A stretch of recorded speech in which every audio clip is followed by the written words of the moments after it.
it amazing that we're built with different skill sets? Because you're completely right. Like if you're an entrepreneur, you know you are one pretty early in life, and not everybody is called to be entrepreneurs. And that's why I love the free world.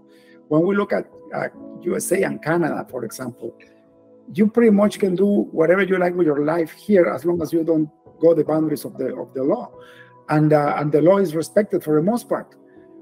And that allows you to really choose. Even if you don't know if you're an entrepreneur, you can always try and fail and realize that it's not for you, or try and succeed and realize that it's not for you. No doubt about it. And well, that's another great point. I mean, just consider where we live and when we live here, the timing and all the opportunity and all the abundance that exists during our lives at this time. And consider for a minute all of eternity and all since time began, and how good we have it now. I know there are numerous problems that need to be addressed. There's no doubt about it. But the way I see it is, I am too blessed not to continue to want to do something about it. There is so much blessing that is there, and so much opportunity that is there. Then I'm not justified in just sitting around doing nothing or being content. There's always other people to help. There's always other projects to do. This is constantly being fed, and I'm constantly learning. And look how much information we have to learn from these days. Now, there's a bad side to that too. Sometimes there's a lot of bad information out there, but the point is, if we are diligent, the opportunities that exist for you and I and others that live in this day and age in the United States or Canada are practically boundless. So I consider that, it's something that I carry out of gratitude. I'm just so grateful that we can live when we live, where we live, with the opportunities and the information that's out there. It's really overwhelming. And for sure, if you have that entrepreneurial mindset, it has never been easier to run a business nowadays, even though the competition. I'm going to tell you a little story that just happened to me. I don't know why, but starting 2024, I started to like working on land.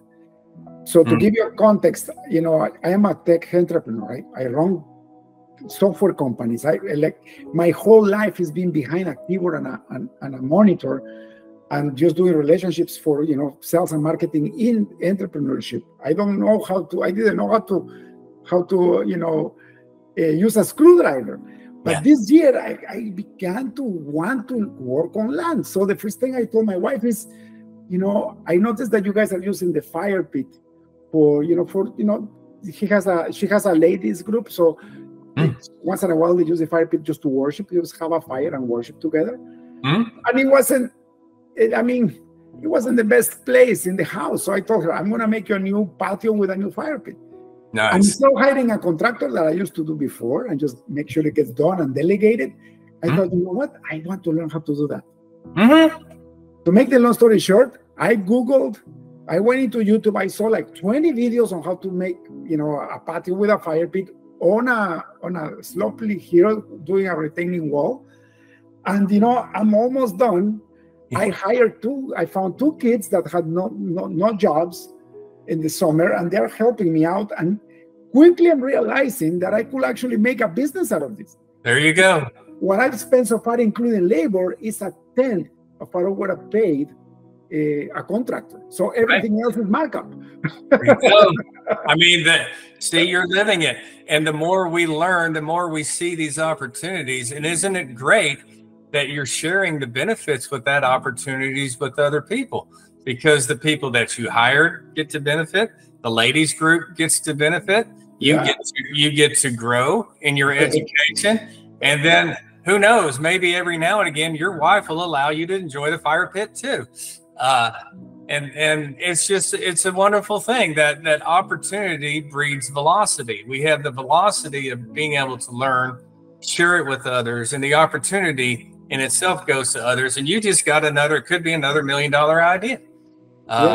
That's wonderful. Not that I'm going to pursue it, but I'm just thinking, like, if I really wanted to, I could really turn this into a business. And because I know how to analyze the marketing strategies of the competition, I know how to get better, be better, show better. So if you apply all that business acumen to anything that you want to start, you will most likely prosper. There you go. There you go. Again, just the abundance that's there. Is just, it's just beyond, it's almost beyond comprehension. The opportunities that we have today are so wonderful. and that's a mindset too, Mark. And you know, when you look at the letters of the Apostle Paul, he says, think of everything that is beautiful, everything that is right, everything that is positive, everything that is worth living.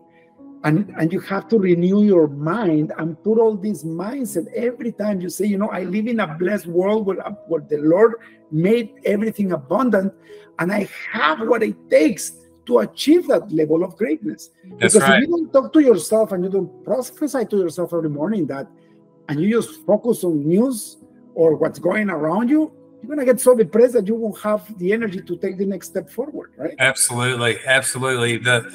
The stories that you tell yourself and how you talk to yourself is also mission critical. So you bring up a great point of guarding your mind, of what gets into your mind to begin with, because we want the good stuff. We want the inspiring stuff.